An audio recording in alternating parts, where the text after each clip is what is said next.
10 محرم کے دن ہر ایک امام حسین کے قدموں پہ قربان ہو رہا تھا، اور یہ منظر دیکھنے کے لیے تمام عالمین کے فرشتے کربلا کے میدان تک آ پہنچے۔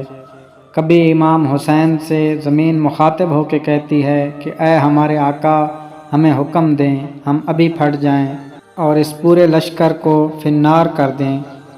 تو کبھی آسمان چیخ کے کہتا ہے اے میرے حسین، ہمیں حکم دیں۔ تو کبھی ضعف الجن مختلف جنات کے ساتھ دست عدد کو جوڑ کے کہتا ہے اے میرے مولا، مجھے حکم دیں کہ اس فوجی یزید کو فنار کر دوں۔ امام حسین تمام انبیاء، اولیاء، فرشتوں اور جنات سے کہتے ہیں یہ صبر کا امتحان ہے، میرا اللہ میرا صبر آزمانا چاہتا ہے، اور میرے خون سے ہی اسلام کو زندگی ملے گی، کیونکہ میرے شہید ہونے کے بعد رہتی دنیا تک کسی بھی یزید کی یہ مجال نہ ہوگی کہ کوئی میرے نانا حضرت محمد صلی اللہ علیہ وآلہ وسلم کی شریعت کو جھوٹا کہے۔ بس سب مولا حسین علیہ السلام کا امتحان دیکھ رہے ہیں۔ امام حسین علی اکبر کے سینے سے برچی نکالتے ہیں تو کبھی اپنے 6 ماہ کا بچہ قربان کرتے ہیں۔ جب آپ کے ساتھ کوئی نہ رہا، آپ خیام میں آتے ہیں، بیویوں سے الوداع کہتے ہیں، امام سجاد کو وصیت کرتے ہیں کہ اسلام کے لیے ہر دکھ تکلیف کو برداشت کرنا، لیکن قدم قدم پہ اپنے نانا کی رسالت کی گواہی دیتے رہنا۔ بس جیسے ہی بیویوں سے الوداع کہہ کے ذوالجناح کو حکم دیتے ہیں کہ اے میرے گھوڑے، مجھے میدان میں لے کے چل، ذوالجناح آگے نہیں بڑھتا۔ امام حسین ذوالجناح کے قدموں میں دیکھتے ہیں کہ آپ کی بیٹی سکینہ ذوالجناح کے پیروں میں لپٹی ہوئی ہے۔ آپ اترتے ہیں، اپنی بیٹی سے فرماتے ہیں اے میری بیٹی سکینہ، اپنے بابا سے الوداع کہو۔ بی بی سکینہ فرماتی ہیں بابا صبح سے لے کر اب تک جو میدان میں گیا وہ واپس نہیں آیا۔ امام حسین فرماتے ہیں اے میری بچی، ہمارے خون سے تمہارے نانا کا دین بچے گا، صبر کرو۔ آپ یتیمی کا پرسہ دیتے ہیں اور میدان میں آ کے بآواز بلند فرماتے ہیں اے لوگو، میں رسول اللہ کا نواسہ حسین ہوں، فاطمہ کا بیٹا، علی کا لال ہوں۔ میں وہ ہوں جس کے لیے اللہ کے رسول بار بار فرماتے تھے کہ حسین منی وانا من الحسین، میرا خون رسول اللہ کا خون ہے، میرا گوشت رسول اللہ کا گوشت ہے۔ کیوں مجھے قتل کرنا چاہتے ہو؟ کیا میں نے شرعیت میں کوئی ترامیم کی ہے؟ کسی انسان کا حق غصب کیا ہے؟ کیوں میرے بچوں کو مارا ہے؟ کیوں 3 دن سے ہمیں پیاسا رکھا ہے؟ فوجی یزید ایک آواز میں کہتی ہے کہ ہم سب تجھے تیرے بابا علی کے بغض میں قتل کرنا چاہتے ہیں۔ پھر آپ فرماتے ہیں آج جو اسلام کا پرچم تم ہاتھوں پہ بلند کر کے کھڑے ہو، یہ پرچم میرے بابا علی نے بلند کیا تھا۔ خیبر و خندق میں اگر میرے بابا علی نہ ہوتے تو اسلام کی فتح ناممکن تھی۔ آج اس علی کو یہ صلہ دے رہے ہو کہ اس کی اولاد کو اس بیابان میں بھوکا اور پیاسا کر کے قتل کر رہے ہو۔ بس عمر بن سعد کہتا ہے حسین کی بات نہ سنو اور حملہ کر دو۔ تاریخ نے لکھا امام حسین علیہ السلام کے مد مقابل جو بھی آیا وہ فنار ہوا۔ زمین پہ اس سے پہلے ایسی جنگ نہ دیکھی گئی کہ ایک 3 دن کا بھوکا پیاسا شیر کی طرح لڑ رہا ہے اور فوج دور دور بھاگ رہی ہے۔ بالآخر عمر بن سعد نے یہ سوچا کہ یہ علی کا شیر ہے، اس سے مقابلہ کرنا ناممکن ہے۔ پوری فوج کو کہتے ہیں کہ ایک ساتھ امام حسین پہ حملہ کیا جائے، لیکن کوئی بھی امام حسین کے قریب نہ جائے۔ دور دور سے امام حسین کو تیر مارے اور آدھی فوج جا کے خیام کو آگ لگا دے۔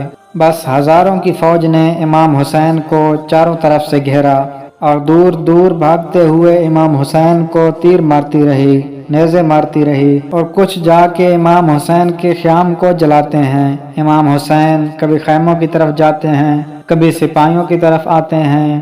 بس اتنے میں آواز غیب آتی ہے اے حسین، تیرا اللہ تجھ سے راضی ہوا۔ امام حسین تلوار کو روک لیتے ہیں۔ فوجی اشقیہ جیسے ہی امام حسین کی رکی ہوئی تلوار کو دیکھتے ہیں تو وہ لوگ جو امام حسین کو دیکھ کے بھاگ گئے تھے وہ بھی قریب آنے لگتے ہیں۔ اور دور دور سے جس کے ہاتھوں میں جو چیز ہوتی ہے وہ امام حسین کی طرف پھینکنے لگتے ہیں۔ تاریخ نے لکھا جس کے پاس نیزے تھے وہ نیزہ مارنے لگا، جس کے پاس تیر تھے وہ تیر مارنے لگا، جس کے پاس تلواریں تھیں وہ تلواریں مارنے لگا۔ تاریخ نے لکھا آپ کے جسم پہ اتنے تیر تھے کہ آپ کا جسم مبارک دور سے نظر تک نہیں آ رہا تھا۔ آپ نے چاہا کہ آپ اللہ کے دربار میں سجدہ کریں۔ آپ اپنے آپ کو گھوڑے کی زین سے زمین کی طرف لے کے جاتے ہیں، لیکن آپ کے جسم مبارک پہ تیر اتنے تھے، نہ آپ زمین پہ تھے نہ گھوڑے کی زین پہ تھے۔ یہ منظر تمام انبیاء دیکھ کے زار و قطار رو رہے تھے۔ بس جو بھی امام حسین کا سر کاٹنے کے لیے قریب آئے، امام حسین کے چہرے میں ان کو رسول اللہ کا چہرہ نظر آئے اور وہ چیخ کے دور چلا جائے۔ بس شمر نے کہا یہ کام مجھ سے ہونا ہے۔ شمر قریب آتا ہے، امام حسین کے سر سے امامہ اتارتا ہے، آپ کے بالوں میں ہاتھ ڈالتا ہے، چھری کو گلے پہ رکھتا ہے، پہلی ضرب چلاتا ہے۔ حضرت آدم علیہ السلام اللہ کے رسول سے فرماتے ہیں یا رسول اللہ آگے میں نہیں دیکھ سکتا۔ بس ضرب چلتی رہی اور ایک وقت ایسا آیا اللہ کے رسول نے آنکھیں بند کیں اور فرمایا اے علی اب آگے میں نہیں دیکھ سکتا۔ بس ایک وقت ایسا آیا کہ امام علی نے بھی آنکھیں بند کی اور بی بی فاطمہ سے فرمانے لگے اے فاطمہ آگے میں نہیں دیکھ سکتا۔ بی بی فاطمہ زہرا مقتل میں دیکھتی ہیں کہ شمر مسلسل امام حسین کے گلے پہ خنجر چلا رہا ہے۔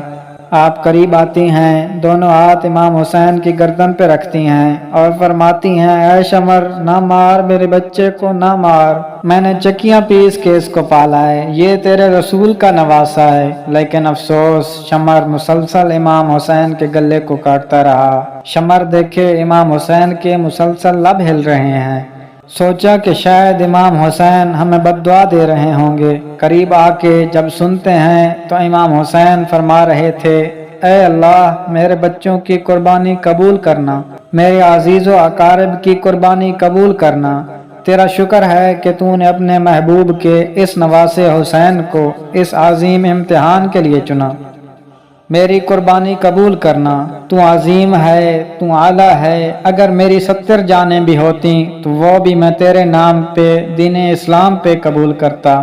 سلام ہو آل محمد پر، سلام ہو رسول اللہ کے خاندان پر، جنہوں نے ہر تکلیف کو برداشت کر کے قیامت تک اسلام کو زندہ کر دیا۔